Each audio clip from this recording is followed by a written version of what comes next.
In this video, we look at the roller coaster of sin. And next video, we'll look at how God takes care of that problem.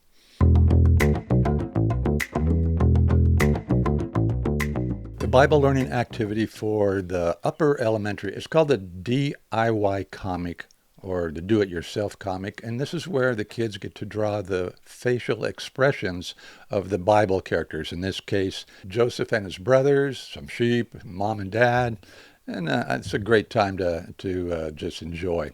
The younger kids get concentration cards. The cards show events from the life of Joseph to this point.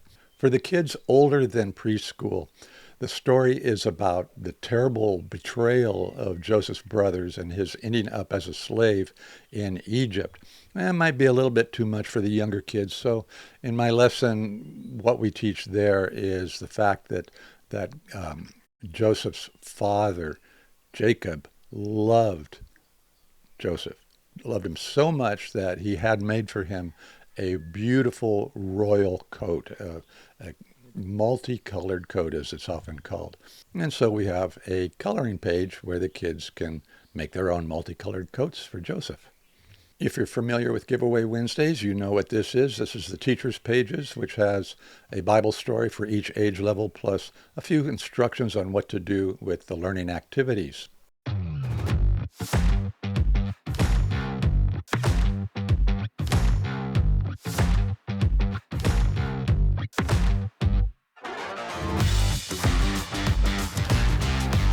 Have the kids imagine. Kids, I want you to learn something about God this morning.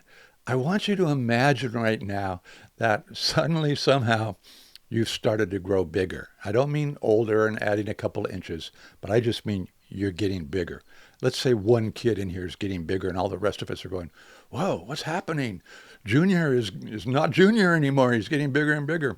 So you start growing slowly at first, and you get stronger, strong enough so that when your head touches the ceiling or your shoulders hit the walls, everything crumbles around you, and you keep on growing. You start to get growing a little bit faster. Soon you're outside and people are running, they're terrified, but you grow so big that the earth is crushed under your feet.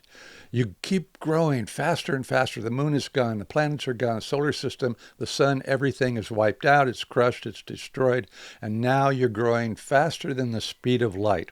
You take out our galaxy, you take out the neighboring galaxies, you take out all the galaxies. And you don't stop growing until your feet are on one edge of the observable universe and your head and shoulders are on the other edge of the observable universe. You're the biggest thing that can possibly be.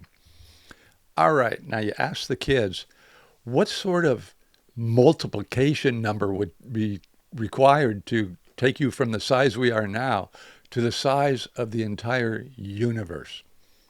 It would be a huge number, correct? And all the kids are, yeah, it's huge.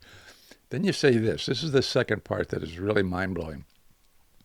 Did you know that if you, instead of growing bigger, started shrinking smaller, that you would go down? Probably the first thing that anybody would notice was that you're about this big on your chair and then you're gone. What happened to Junior? So you keep on going down. You go past the molecules, you go past the atoms, you go past the subatomic particles, even the smallest ones, down into what is theoretical. And the smallest thing imaginable in theory is a thing called the Planck length. And that is the smallest size something can be. And you've shrunk down to that. Well, here's the amazing thing.